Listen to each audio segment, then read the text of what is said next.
Pourquoi le deload est probablement plus intéressant que le fait de ne pas du tout s'entraîner pendant une semaine, par exemple? Il y a beaucoup de personnes qui me disent, bah Alex, pourquoi faire un deload? Vous vous rappelez, un deload, on réduit la charge d'entraînement en réduisant le nombre de séries, en réduisant la charge éventuellement, les répétitions pendant une semaine en général. Et donc il y a des gens qui me disent, bah pourquoi pas prendre une semaine off complet, une semaine où je m'entraîne pas, ce sera d'autant plus efficace.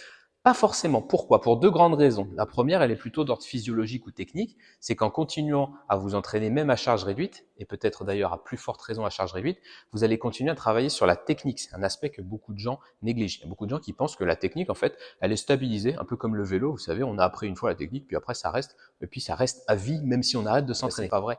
Surtout si vous utilisez des mouvements plutôt complexes, globaux, etc.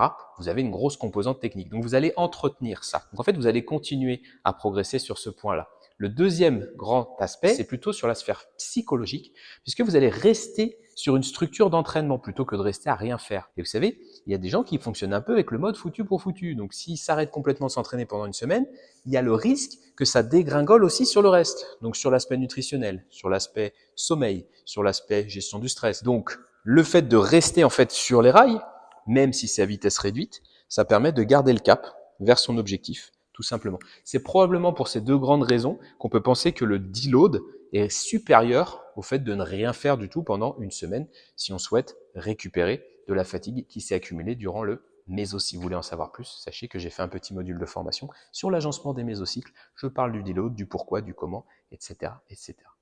À bientôt.